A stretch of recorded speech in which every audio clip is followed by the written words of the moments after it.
তো এই প্রশ্নটা দেখো, খুব মজার একটা প্রশ্ন। এখানে জিজ্ঞেসছে যে without stoppage a train travels at 75 kilometre average speed per hour and with stoppage the average speed becomes 60 kilometer per hour. How many minutes per hour does the train stop? এটার মানে কিতা যে একটা ট্রেন চলে, ঠিক আছে, একটা train আছে, ট্রেনটা মুভমেন্ট করে এট 75 কিলোমিটার পার আওয়ার, এটা তার প্রথমের অ্যাভারেজ স্পিড, যেখানে হে স্টপেজ লয় না, নো স্টপেজ।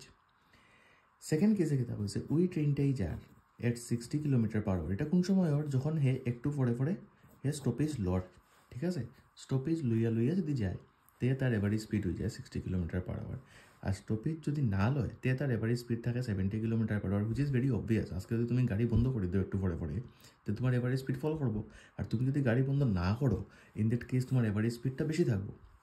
তো এখানে জিগার যে যদি এভারেজ স্পিডটা 60 কিলোমিটার পার আওয়ার হয়ে যায় তে হে ঘন্টায় পার আওয়ার হে কত মিনিট গাড়িটা বন্ধ রাখে, মানে গাড়ি যে স্টপেজ নেয় এটা প্রত্যেক ঘন্টায় হে কত মিনিট করে গাড়িটা বন্ধ রাখে।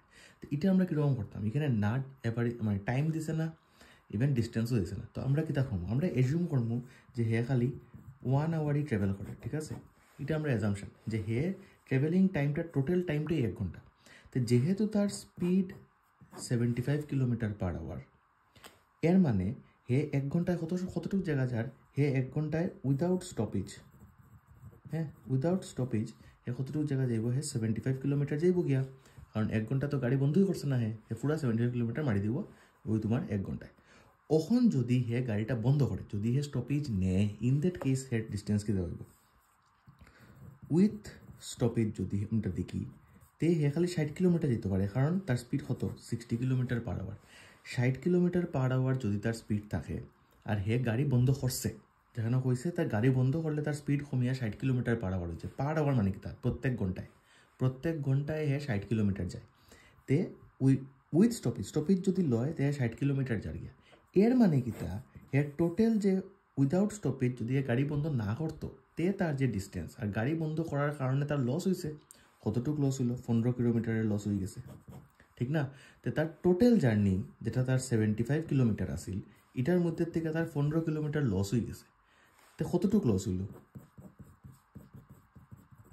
1/5 অফ দ্য জার্নি তার লস হয়ে গেছে, ঠিক না। হে 75 কিলোমিটার যাইতে আসিল, কিন্তু এর মধ্যে থেকে হে খালি 60 কিলোমিটার যাইতে পারছে, তার মানে তার 15 কিলোমিটার হেয়ার ডিস্টেন্স কভার করতে পারছে না। তো 75-এর মধ্যে 17 কিলোমিটার, 75-এর মধ্যে 17 মানে কতটা, 5 ভাগের 1 ভাগ। তো 5 ভাগের 1 ভাগ তার লস হয়েছে, মানে কি তা যত সময় হে গাড়িটা চালাইছে এর 5 ভাগের 1 ভাগ সময় হে গাড়িটা বন্ধ আছিল, যে কারণে তার ডিস্টেন্সেও 5 ভাগের 1 ভাগ লস হয়ে গেছে। তে হে কত সময় টাইম অফ স্টপেজ, মানে কত সময় গাড়িটা বন্ধ আছিল, ট্রেনটা কত সময় বন্ধ আছিল, হে 1 ঘন্টা গেছে, 1 ঘন্টায় কত মিনিট থাকে, 60 মিনিট থাকে, 60 মিনিটের 5 ভাগের 1 ভাগ এই সময়টা তার গাড়ি বন্ধ আছিল, মানে কি তা 12 মিনিট। হে 12 মিনিট গাড়িটা বন্ধ রাখছে, যে 1 ঘন্টা ট্রাভেল করছে ওই 1 ঘন্টার মধ্যে 12 মিনিট গাড়ি বন্ধ রাখছিল।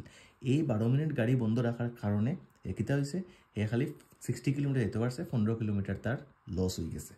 এই হইল অঙ্কটা, এটা হইল অঙ্ক, ঠিক আছে। লজিক দিয়া বুঝিও, অনেক ওয়েবসাইট আমি দেখি লেছি অলরেডি সার্চ করিয়া এই সলিউশনটা লজিক্যালি সলভ করা নাই, ফর্মুলা দিয়ে সলভ করার, ফর্মুলার লজিক বুঝা বহুত কষ্ট, কারণ তার কিতাল ফর্মুলা ইউজ করছে, কয়েকটা জায়গায় তো ফর্মুলা ভুল দেওয়া, ঠিক আছে। তো আমি চাই যে লজিক বুঝিয়া করো, ভেরি ইন্টারেস্টিং অঙ্ক, কারণ কিচ্ছু নাই, কোনো ভ্যালু নাই, খালি স্পিড দেওয়া আছে আর কিচ্ছু দেওয়া নেই।